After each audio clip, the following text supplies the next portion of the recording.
பேரன்புக்கும் பாராட்டுதலுக்கும் உரிய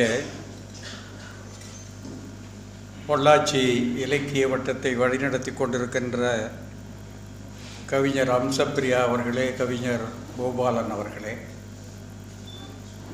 இந்த நிகழ்ச்சிக்கு சிறப்பு கொடுப்பதற்காக வருகை தந்திருக்கின்ற நம் அனைவருடைய அன்புக்கும் பாத்திரமான தம்பி அறிவுமதி அவர்களே, இன்று சிறந்த நூல்களை எழுதி வெளியிட்டிருக்கின்ற நாச்சிமுத்து அவர்களே, சாய் சக்தி ஸ்ரீ அவர்களே, கனல் வண்ணன் அவர்களே, இந்த நிகழ்ச்சியிலே வாழ்த்துறை வழங்குவதற்காக மேடையில் அமர்ந்திருக்கின்ற பேராசிரியர்களே, நண்பர்களே, உங்கள் அனைவருக்கும் என்னுடைய வணக்கங்களை தெரிவித்துக் கொள்கின்றேன்.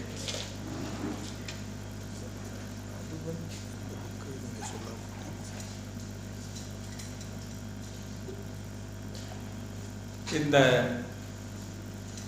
நிகழ்ச்சியில் ஒன்று முதலாவதாக பேச வேண்டும் அல்லது கடைசியாக பேச வேண்டும் என்று நான் முடிவு செய்தேன். கடைசியாக பேசுவது என்று முடிவு செய்தேன். ஆனால் அந்த கடைசி நேரம் எப்போது வரும் என்று தெரியாத காரணத்தினால் இடையிலே உங்களோடு சில செய்திகளை பகிர்ந்து கொள்ள விரும்புகின்றேன். நிறைய புத்தகங்களை இங்கே வெளியிட்டிருக்கின்றார்கள். பொள்ளாச்சி இலக்கிய வட்டமே புத்தகங்களை அறிமுகம் செய்வதில் முன்னணியில் இருக்கக்கூடிய ஒரு இலக்கிய அமைப்பாக விளங்குகிறது. அதில்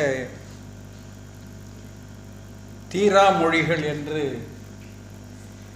இந்த சாய் சக்தி ஸ்ரீ எழுதியிருக்கக்கூடிய நூலை இப்பொழுது மேடையில் வந்தபோது நான் பார்த்தேன். அவரை பற்றி நான் கேள்விப்பட்டிருக்கின்றேன். இன்றைக்கு நேரில் பார்க்கக்கூடிய ஒரு வாய்ப்பு கிடைத்தது. அவர்தான் இன்றைக்கு சிறப்பு விருந்தினர் என்று சொல்ல வேண்டும். தன்னுடைய மாற்றுத்திறனாளியாக இருந்த போதிலும் தன்னுடைய திறனை எழுத்துத்துறையில் வல்லமையோடு பயன்படுத்தி கொண்டிருக்கின்ற ஆற்றலை நான் பார்க்கிறேன். மிக அனுபவம் மிகுந்த கவிஞர்கள் எழுதக்கூடிய வரிகளை இவருடைய கவிதையிலே சந்தித்த போது எனக்கு ஆச்சரியமாக இருந்தது. நினைவின் வலி என்ற ஒரு கவிதை,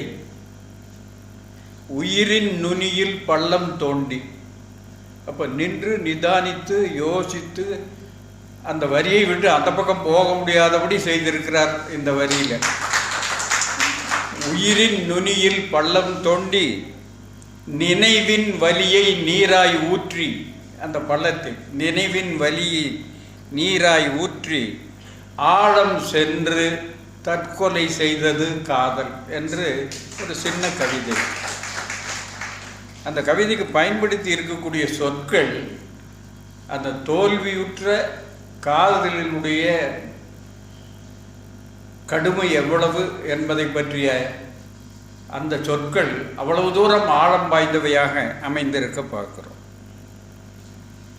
அது மாதிரியே பென் பிக்சர்ஸ் என்று சொல்வார்களே, அது மாதிரி பேனா ஓவியங்களை அவருடைய கவிதையிலே பல இடங்களில் நடமாட விட்டிருக்கிறார். ஒரு கவிதை, இதை நான் விளக்கி சொல்ல வேண்டிய அவசியமில்லை. குளத்தில் நீராடி கரையேறுகையில் கார்மேக கூந்தலில் பொழிந்தது அடைமழை. குளத்தில் நீராடி கரையேறுகையில், இதை மிகப்பெரிய கவிஞர்களாக இருக்கக்கூடியவர்களுடைய கற்பனையில் சொல்லப்போனால் சாத்து சு யோகியார் என்ற ஒரு கவிஞர்.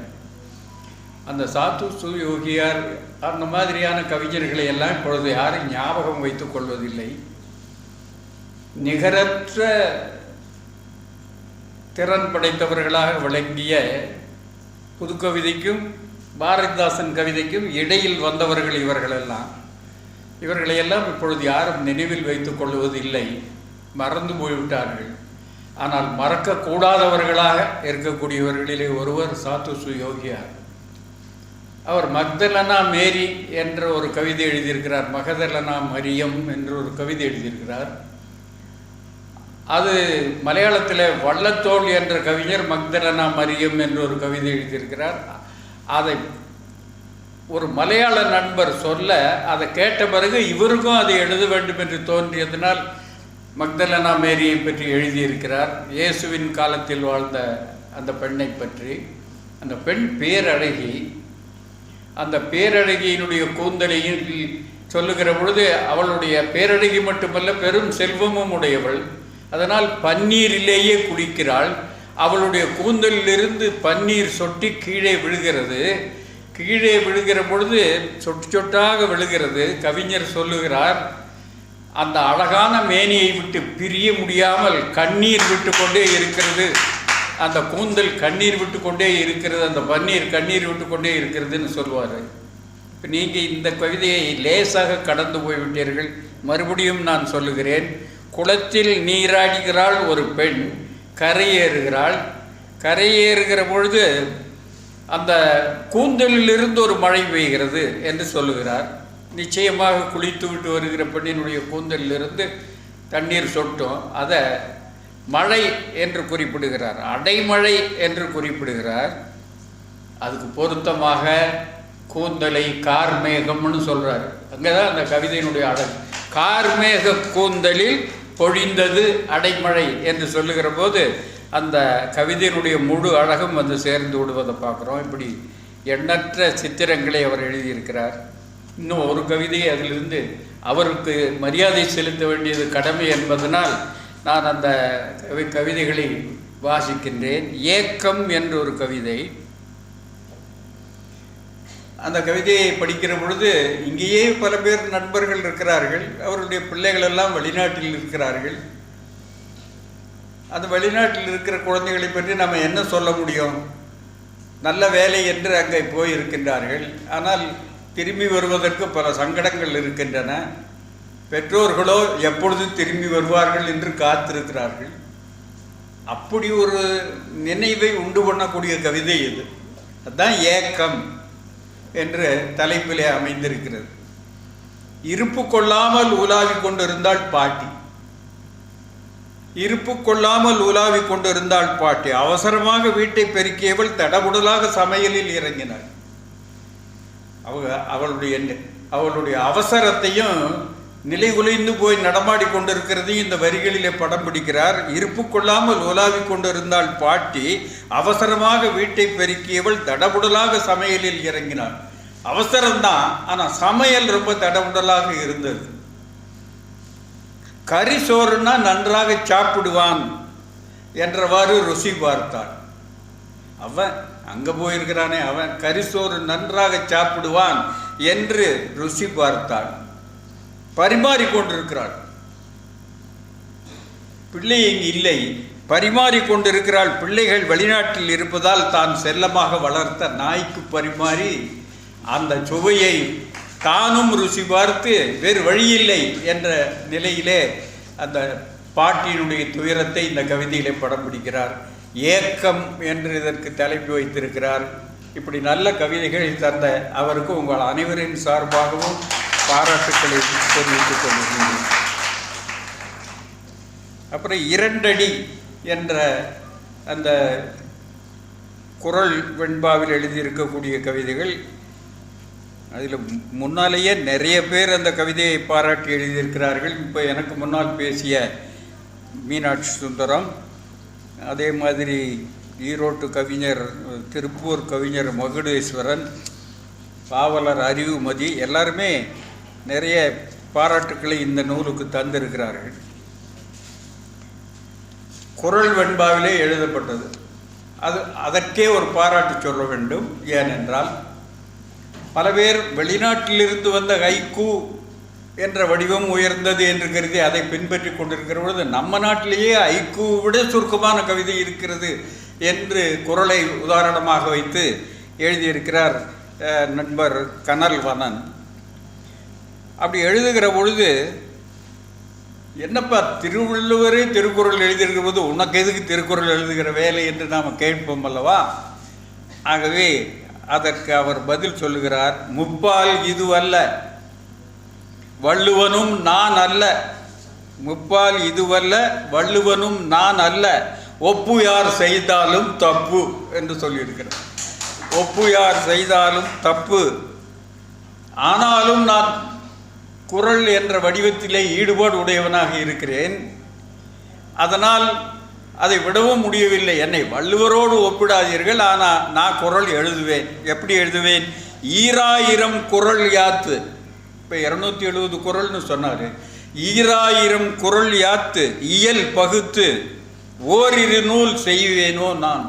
இன்னும் இது மாதிரி 2000 குறள்களை எழுதுவ துடிக்கிறேன் என்ற கருத்தை அவர் சொல்லுகிற பொழுது அவருக்கு இந்த குறள் என்ற வடிவத்திலே இருக்கிற ஈடுபாடு எத்தகையது என்பதை நாம் தெரிந்து கொள்ளுகிறோம். நிறைய குறளை பற்றி இங்கே சொல்லலாம், சொல்லுவதற்கு அறிவுமதி இவர்கள் இருக்கிறார்கள்.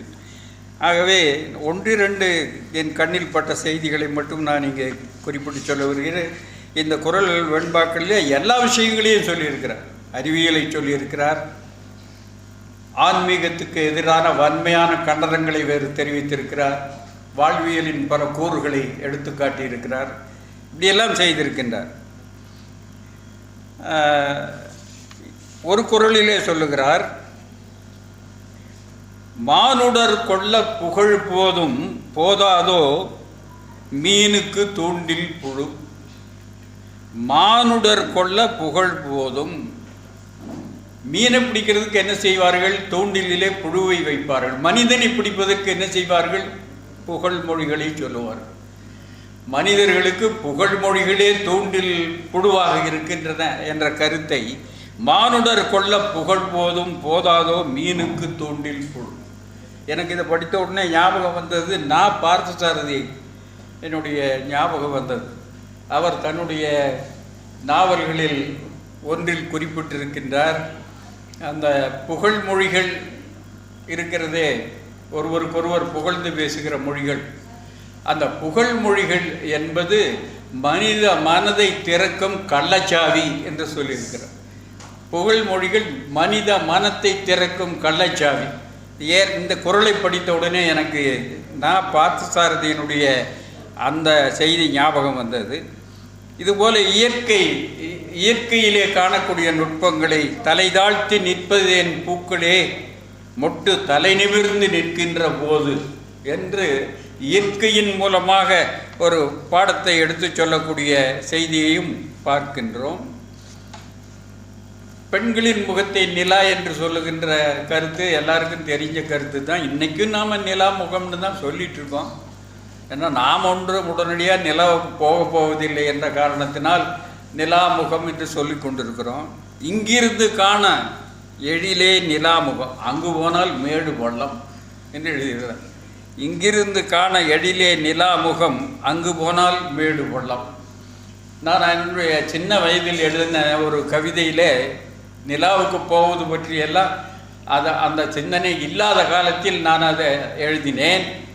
வட்ட நிலாவினில் மானுடர் ஓடியே எட்டி குதித்தனராம். வட்ட நிலாவினில் மானிடர் ஓடியே எட்டி கதைகளில் பேசப்பட்டு கொண்டிருந்த காலத்தில் நான் எழுதிய கவிதை. வட்ட நிலாவினில் மானுடர் ஓடியே எட்டி குதித்தனராம், இனி கெட்டது போ மாதர் முகத்துக்கு என்ன உவமை சொல்லுவோம் என்பது அந்த கவிதை. ரொம்ப காலத்துக்கு முன்னால் எழுதியது. அதன் பிறகு ரொம்ப ரொம்ப நுட்பமான ஒரு குறள் வெண்பாவை நான் இங்கே சொல்லணும். திருமாலை பற்றிய செய்தி. திருமால் கருடனில் பயணம் செய்கிறார். படுத்திருப்பது நாகப்பாம்பினுடைய படுக்கையில் படுத்திருக்கார். என்ன முரண்பாடு இது! கருட செலவு புறத்து, கருடனுடைய மேலே ஏறி பயணம் போய் கொண்டிருக்கிறார். அகத்தோ பெருநாகம் மெத்தை சிலர்க்கு. இப்படி இந்த இரண்டுபட்ட தன்மை என்பது திருமாலுக்கு மட்டுமல்ல, மனிதர்களிடத்திலேயும் இந்த ரெண்டு தன்மையும் இருக்கிறது என்பதை சொல்லுவதாக இந்த குறள் அமைந்திருக்கிறத பார்க்குறோம். இப்படி பல அரிய குறள்களை அவர் தந்திருக்கின்றார். அதே மாதிரி ரொம்ப எச்சரிக்கையான, இதை பற்றி தனியாகவே ஒரு கூட்டம் நடத்தலாம், அந்த அளவுக்கு இந்த குறளினுடைய ஆழம் நிரம்பி இருக்கிறத பார்க்குறோம். மங்கள நீராட்டி மாலை கழுத்திலிட்டால், மங்கள நீராட்டி மாலை கழுத்திலிட்டால் சங்கை அறுப்பான், சங்கை அறுப்பான் பொறு. ஆட்டுக்கு மங்கள நீராட்டி மாலை கழுத்திலிட்டால் என்ன அர்த்தம் என்றால், அவன் இந்த சங்கை அறுக்க போகிறான் என்ற அர்த்தம் என்ற எச்சரிக்கையையும் தருகிறார். மனிதர்களுக்கிடையிலே நிலவக்கூடிய இந்த பல்வேறு வகையான பண்பாடுகளை பற்றியும் இந்த இரண்டடி பேசுகிறது. இந்த இரண்டடி என்பது அவருடைய கவிதை அடிகள் இரண்டாக இருந்த போதிலும் கூட நெடுந்தூரம் நம்மை பயணம் செய்ய வைக்கக்கூடிய இரண்டு அடிகளாக இவை இருக்கின்றன என்பதனால் கனல்வனனுடைய கதிர்குறளை மறுபடியும் உங்கள் அனைவரின் சார்பாகவும் வாழ்த்துகின்றேன். இப்பொழுது இங்கே வெளியிடப்பட்ட புஸ்தகங்களிலே ஒன்று அதுவன். இதுக்குள்ளே நான் போக முடியவில்லை, என்ன இப்போ தான் கொடுத்தார்கள். ஆனால் அதனுடைய அட்டையில் பார்த்தால் ஒரு நாயினுடைய முகம் இருக்கிறது. இந்த புத்தகத்தில் என்ன செய்தி இருக்கிறது என்று செபுலோன் பிரபுதுரை அதன் மூலமாக குறிப்பிட்டு காட்டுகிறார். ஞமலியுடன் ஓர் உரையாடல், நாயோடு ஒரு உரையாடல் என்ற கருத்திலே சொல்லுகிறார். அந்த உள்ளே இருக்கக்கூடிய செய்தி என்ன என்பதை நான் இனிமேல் தான் படித்து பார்க்க வேண்டும். அப்புறம் இன்றைக்கு மிக முக்கியமான ஒரு நூலை வெளியிடக்கூடிய ஒரு வாய்ப்பு எனக்கு கிடைத்தது. அவர் என்னுடைய அன்புக்குரிய மாணவர் பொள்ளாச்சி நாச்சிமுத்து அவர்களுடைய சைக்கிள் மணி என்ற சிறுகதை தொகுப்பு. அவரை சந்தித்தால் அநேகமாக எம்ஜிஎம் கல்லூரியில் நான் ஆசிரியராக இருந்த காலத்திலிருந்து இன்று வரைக்கும் இருக்கிற என்னுடைய சரித்திரத்தை எனக்கு மறந்து போய்விட்டது. அவர் அதையெல்லாம் நடமாடும் நினைவகமாக அவர் வைத்திருப்பதை பார்த்தால் பேராச்சரியம் எனக்கு ஏற்பட்டது. வரிவிடாமல் பல சம்பவங்களையும் நிகழ்வுகளையும் பேச்சுக்களையும் அவர் ஞாபகப்படுத்துவது மிக மிக வியப்பாக அமைந்திருக்கின்றது. இந்த புத்தகத்தை தயாரித்திருக்கக்கூடிய இந்த வாழ்த்துறை வழங்கிய நண்பர் பேசுகிற பொழுது மிகச் சிறப்பாக இந்த நூலை பற்றி சொன்னார். இந்த நூல் இன்னும் முழுமையாக அச்சிட்டு வெளிவரவில்லை. அப்படி வெளிவருகிற பொழுது இதில் இருக்கிற இந்த பாட்டை இன்னும் சின்னதாக, இவ்வளவு பெரிதாக இல்லாமல் இன்னும் சின்னதாக அதை மாற்ற வேண்டும் என்று அந்த நண்பருக்கு அந்த வேண்டுகோளை நான் தெரிவித்துக் கொள்கின்றேன். இவை சிறுகதைகள், 11 சிறுகதைகள் இருக்கின்றன என்று பூபாலன் இந்த கதைகளை பற்றி பேசினார்.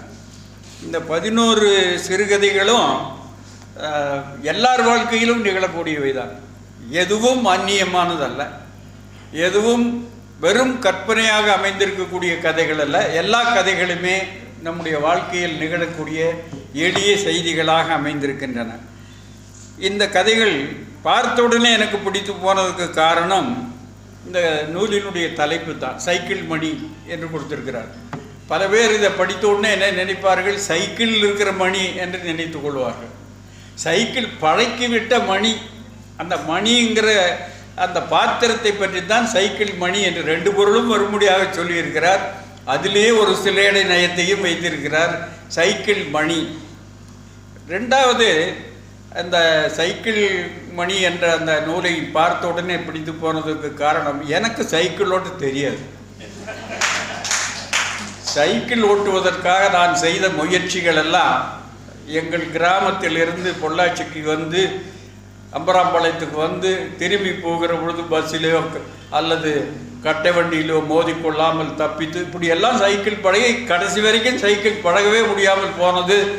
அதனால் இந்த சைக்கிள் மணி, இந்த சைக்கிளை பழக்கிவிட்ட இந்த கதை எனக்கு ரொம்ப பிரியமான கதையாக அமைந்து விட்டது. அப்படி பேசுகின்ற இந்த சைக்கிள் மணி என்ற இந்த கதையில் வாழ்வின் அனுபவ தத்துவங்களை எல்லாம் நிறைய அப்படியே சிதறி கொண்டு செல்லுகிறார். ஒவ்வொரு கதைக்கும் அந்த காலத்தில் கதைகளெல்லாம் எழுத ஆரம்பித்த பொழுது கதைக்கு 2 தலைப்பு வைப்பார். அப்படி சினிமாவிலையும் அது மாதிரி 2 தலைப்பு வைத்த திரைப்படங்கள் எல்லாம் வந்தது உண்டு. அது மாதிரி இவருடைய கதையில் சைக்கிள் மணிங்கிறது கதையினுடைய தலைப்பு. ஆனால் அதுக்கு பக்கத்திலேயே காதல் என்பது யாதெனின் என்று அந்த கதையில் வரக்கூடிய செய்திகளை ஒரு குரல் 2 அடி, இது ஒரு 2-3 வார்த்தைகள்லேயே அந்த கதையில் இருக்கக்கூடிய செய்திகளை சொல்லக்கூடிய சாமர்த்தியம் நாச்சிமுத்து அவர்களிடத்தில் அமைந்து எல்லா கதையிலேயும் இது இருக்கிறது. காதல் என்பது யாதெனின் என்று இந்த கதைக்கு ஒரு துணை தலைப்பும் தரப்பட்டிருக்கிறது. குரட்டை சத்தம் என்ற ஒரு கதை, அந்த கதைக்கு துணை தலைப்பு சிறை காக்கும் காப்பு.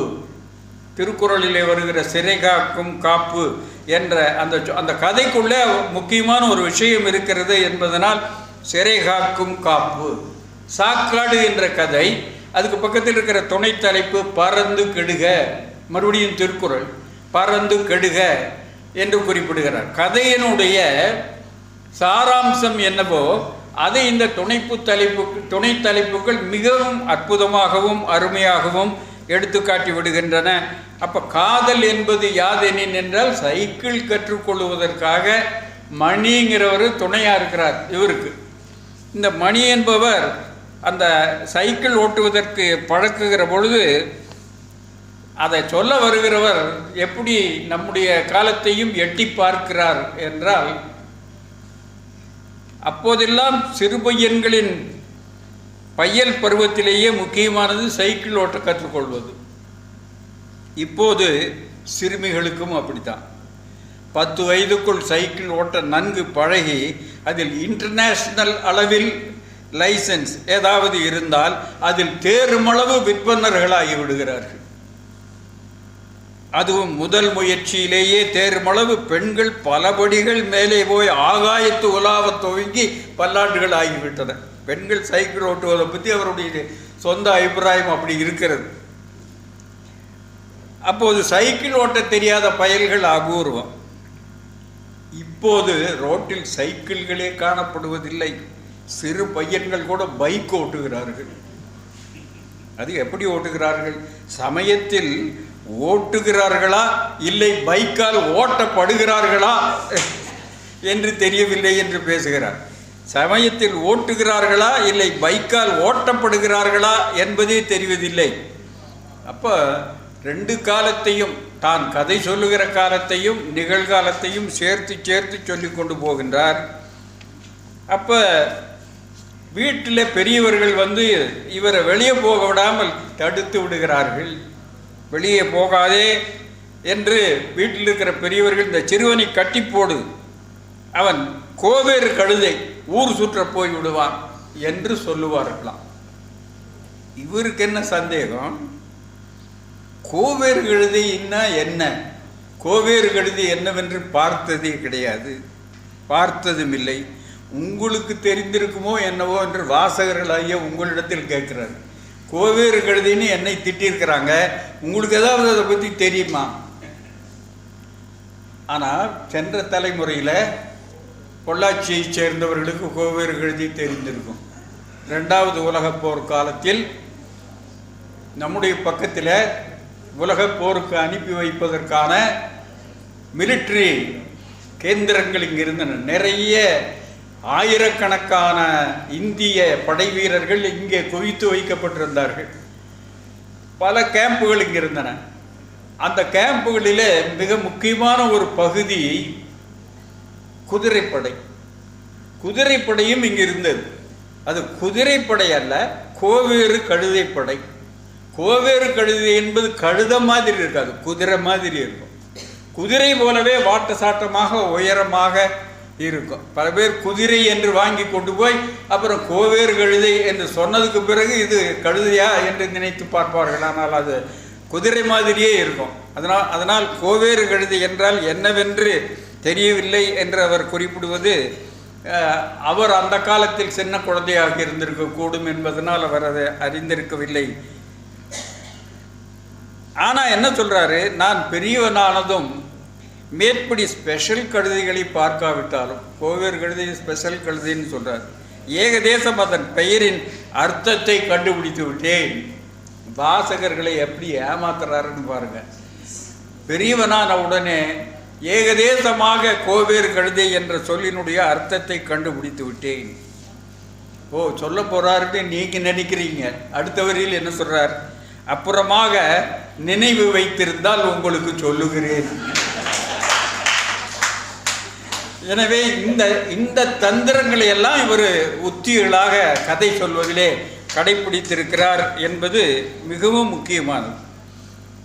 அப்படி எல்லாமே வர்ணனைகள் மிகுந்த இந்த கதைகளிலே ஒரு தெருவாக இருந்தால் கூட அந்த தெருவை கூட அழகாக வர்ணிக்கக்கூடிய இயல்பு அமைந்திருக்கிறது. இந்த சைக்கிள் மணி சாதாரண ஏழை தான், நெசவு தொழில் செய்யக்கூடிய ஒரு ஏழை. அந்த மணி இவருக்கு ஒரு உறவு என்று சொல்லி பழக்கி விடுகிறார்கள். அவர் சைக்கிள் பழக்கிறார்.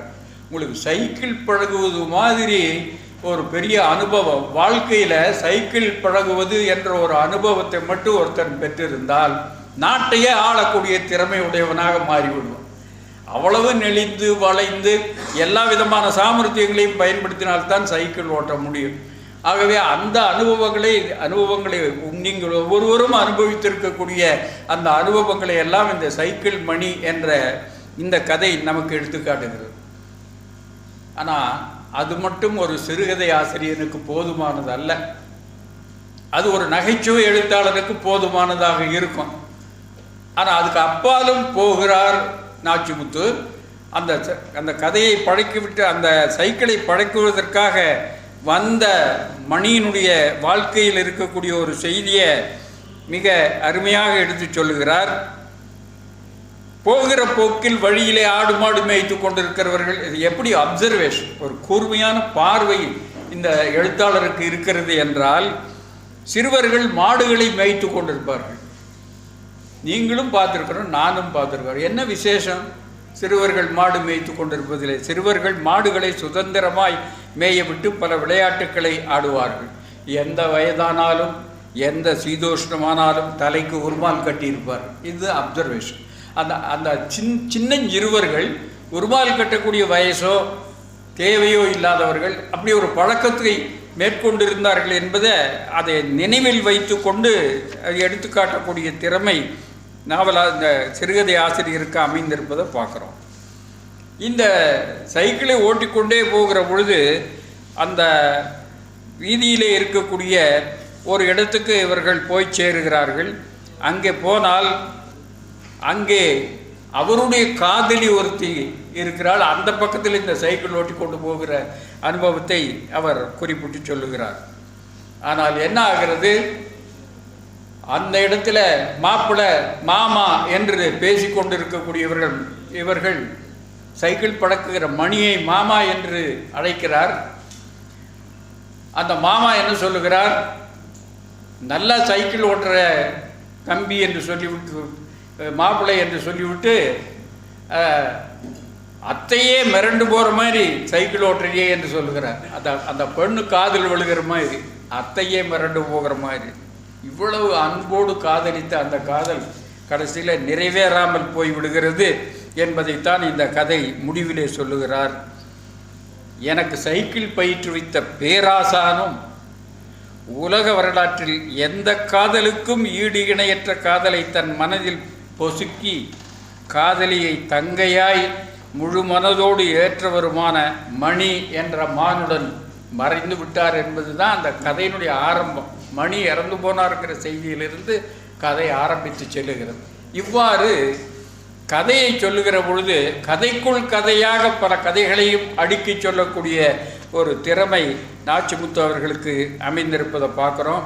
அதனால் ஒவ்வொரு கதையிலையும் கதையை முழுமையாக படிப்பதற்கு முன்னால் அந்த துணை தலைப்பை பார்த்தாலே கதையினுடைய சாராம்சத்தை நாம் பெற்றுக்கொள்ள முடியும் என்று இந்த சிறுகதை ஆசிரியர் நமக்கு நிரூபித்து காட்டியிருக்கிறார். அப்படி சொல்லிக்கொண்டு போகிற அனுபவங்களில் அங்கங்கே சின்ன சின்ன தெரிப்புகள். கங்காதரன் என்று ஒரு பாத்திரம் வருகிறது. அதை கங்கை என்று கூப்பிடுகிறார்கள். அப்படி கூப்பிடுகிற பொழுது என்ன சொல்லுகிறார் கதையாசிரியர்? யாருமே தன் சொந்த முழு பெயரால் அழைக்கப்படுவது அபூர்வம். இது சாதாரணமாக நமக்கு தெரியாது, தெரியாமலே நம்ம அதை பயன்படுத்தி இருக்கிறோம். அதனால் ஒவ்வொருத்தருடைய பெயரும் கிருஷ்ணசாமி கிச்சாமி ஆயிடுறார். அப்படி எல்லா வீடுகளிலும் அவரவர்கள் ஒரு பெயரை வைத்து அழைக்க ஆரம்பித்து விடுகிறார்கள் என்பதை யாருமே தன் சொந்த பெயரால் அழைக்கப்படுவது அபூர்வம் என்று காட்டுகிறார். நட்பெனப்படுவது யாதெனின் ஒரு கதை, அதில் ஒரு துணை தலைப்பு இருவருக்கும் பொதுவில் வைப்போம். இந்த நூலிலேயே ஒரு சிறந்த கதை என்று நான் அதை குறிப்பிட்டு சொல்லுவேன். நட்பெனப்படுவது யாதெனில் இருவருக்கும் அது பொதுவில் வைப்போம். வேலைக்கு போகிறார் ஒருத்தர். அந்த வேலைக்கு போகிற ஒரு சாதாரண ஆஃபீஸ் அசிஸ்டண்ட்டாக போகிறான். ஓஏன்னு சொல்கிறார், ஆஃபீஸ் அசிஸ்டன்ட். நான் ரொம்ப நேரம் யோசிச்சுட்டு தான் அதை கண்டுபிடிச்சேன். ஓஏன்னா என்ன? Office assistant. ஆஃபீஸ் அசிஸ்டண்ட்டாக வேலைக்கு போகிறார். அங்கே ஆண்களும் பெண்களும் வேலை செய்கிறார்கள். அந்த ஆண்களும் பெண்களும் வேலை செய்கிறார்கள். சில சமயங்களில் வேறு ஊர்களுக்கு கேம்ப் ஆஃபீஸர்களாக அவங்க போய் வேலை செய்ய வேண்டிய அவசியம் இருந்திருக்கும்.